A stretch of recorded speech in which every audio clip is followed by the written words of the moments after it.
Welcome once again to Lehto's Law. Here's Steve Lehto. Got an interesting story here from our fun friends up in Canada. Why Canadian landlord groups say push to avoid no pets clause is unfair. Stories from globalnews.ca, and Sean Prevel wrote this. And so if you ever rent an apartment or a house, you might discover the landlord's got some rules you got to follow. And sometimes they say no pets, no pets. And now we're not talking about service animals or anything like that. We're simply talking about pets. So are you allowed to have a pet? And so some landlords say, no, you can't. If you don't want to stay someplace with no pets, you got to go someplace else. And so they'll tell you to go look. So the question, of course, is how hard is it to find a place if you've got a pet? You're looking around for housing, and every place you go says no pets. So some people are not pushing in Canada for a law that says landlords cannot forbid pets. And the question then is that fair, and does it make sense? So the petition is being pushed to end pet restrictions in rental housing. Some organizations representing landlords now are cautioning voiding such clauses in the proposed Federal Renters' Bill of Rights because it could create conflicts. Again, keep in mind this is Canada. Last month, Humane Canada started a parliamentary petition asking the House of Commons to include a specific provision for tenants with pets in the proposed Bill of Rights, calling for no pet clauses be void so that tenants with pets are no longer excluded from rental housing. Now, the CEO of the Saskatchewan Landlord Association said in an interview with Global News that landlords recognize that pets are growing in the rental space and can be important for people, but said there needs to be flexibility for rental housing providers. He said if buildings that have current tenants in them, perhaps with allergies, or maybe it's a small building, that flexibility would allow a rental housing provider to have a no-pet building or no-pet clause in their tenancy agreement. He notes things like tenants' allergies or the potential damage a pet can cause could be why landlords don't want pets. Give you a couple examples. I am allergic to cats. I love cats. I grew up in a house with a cat. Okay, I absolutely love cats. I'm allergic to them. So it's been a while since I've been in a cat environment, but when I am in a cat environment, my allergies kick in. I can tell if you own a cat by simply stepping into your house. And I don't need to be there for very long. My body spots it instantly, and I'm conscious of it. So I'll step in and go, oh, what kind of cat have you got? And I've actually had someone think, oh my gosh, does my house smell of cat? No. Your house is clean. I can just sense the presence of a cat because of the cat dander being in the air. I'm not responding to the smell of the cat. I'm responding to the allergens off the cat. And so I, years ago, remember looking at places to rent, stepping into them and go, oh, did the previous tenant have a cat? And they go, yeah, well, we cleaned the place. I said, okay, but the fact that I know that means that I would react badly. Now, I don't know how long it would take for the atmosphere to clear. I don't know. I don't want to find out because it might take too long. So that's one thing. Likewise, pets can damage things. And so if you have a small apartment and a big dog, and again, I love dogs, but we've all seen, you've heard the phrase, there are no bad dogs, just bad dog owners. And, it's possible that a dog could damage the apartment. But also, let's suppose that you have an apartment complex with apartments on the lower floor and apartments on the upper floor. And somebody on the upper floor gets a gigantic dog. It's running around up there all day long because it's cooped up in a small space. The people who live below it have to listen to that.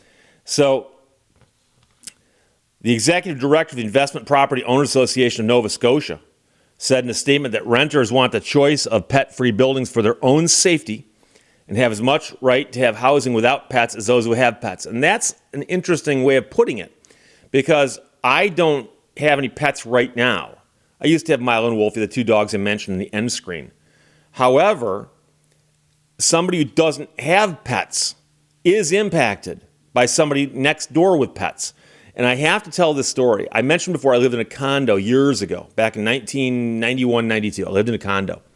And my next door neighbor had a dog. Turns out I had a dog too. So nothing wrong with that. And then one day I saw her walking up and she had another dog. And I said, whose dog is that? She goes, it's mine. I got another dog. I said, oh, okay. And she goes, I thought my primary dog was getting bored or lonely during the day when I'm not here. So I bought this dog to keep the other dog company. And I've met so many people who've done that. They get another pet to keep the first pet company. And half the time, the first pet's like, wait, you're replacing me now? The pets don't get along. Oh, I can tell you what these dogs did all day long. I never saw them doing it, but I heard it.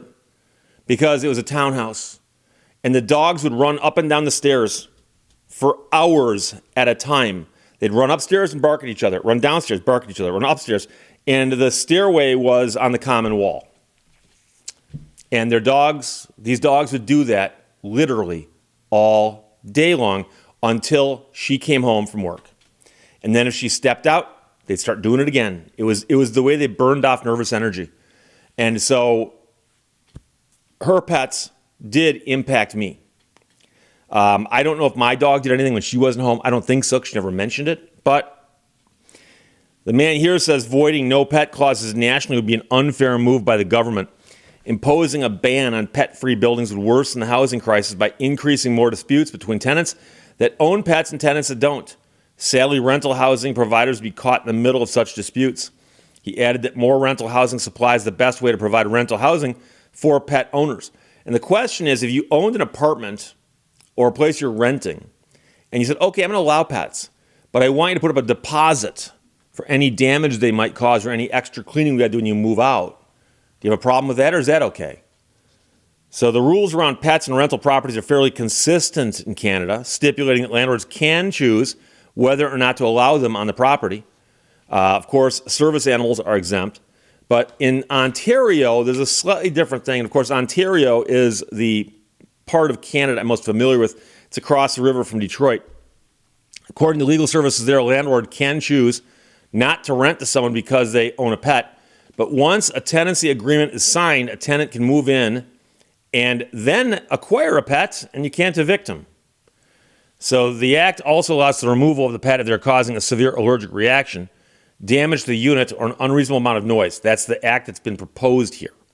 So there are some exceptions to Ontario's rule with condos where pet bans are permitted if laid out in the condo building's governing documents. I've mentioned before, when you buy a condo, it's going to have rules and regulations that are part of the deed to the condominium. And so you got to follow them. And so here it says condos can ban the pets, which is kind of weird considering that you're buying the condo. It's your condo. And I know that in the condos that I lived in, you're allowed to have pets. And the rules and regulations said you're only allowed to have one pet. And so the woman next door who had two technically was breaking the rules, but it never got enforced as far as I know. So the Condominium Authority of Ontario told Global News, whether you are a tenant or an owner, you should understand before you move in that you are choosing to become part of a community that self-governs and has the ability to make decisions that fit their needs, including about pets. The voiding of such clauses has been incredibly frustrating for landlords, but a board member of the Small Ownership Landlords of Ontario, or SOLO, said it's not always known, so some of SOLO's members only find out after they try to impose the restrictions. It's just this adversarial environment, he said. When it comes to having an animal on a property, he said people need to find a balance. So balancing this idea of having a companion and having a pet with you on a property, and balancing that with the responsibility of having a pet. So some of the people they spoke to said voiding no pet clauses nationwide may be difficult, and while consistency is good, a one-size-fits-all approach isn't the right answer. Pets absolutely can be allowed in rental properties, but there are also buildings that, for whatever reason, don't need to have pets in them, one of them said.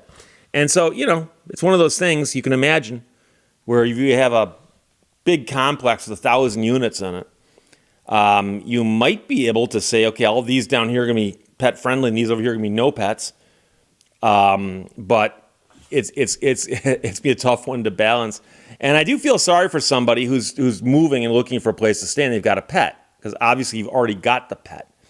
But I've also seen situations where somebody moved in someplace and then, like I said, acquired one pet or a second pet to keep the first pet company. So we'll see what happens. But right now there's a push in Canada to make it across the board, the entire country, that landlords cannot forbid or ban pets.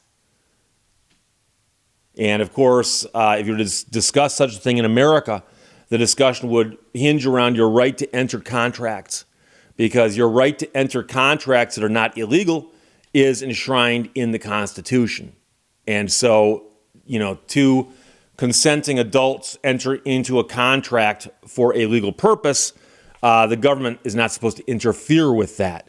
And so the marketplace is supposed to decide these things. So theoretically, if enough people want to rent places and they've got pets, then places that are looking for tenants may have to say, well, we're willing to take pets so we can get more tenants. But of course, we know that these imbalances occur where sometimes housing is harder to find and in higher demand, and then, the landlords are in more control. So we'll see what happens in Canada, but I found this one on my own, just reading about Canada. One of my favorite neighboring countries. Why Canadian landlord groups say push to void no pet clauses is unfair from globalnews.ca. Sean Previll wrote that. Questions or comments, put them below. Let's talk to you later. Bye-bye. Thank you for watching Lehto's Law. Lack of planning on your part does not constitute an emergency on my part.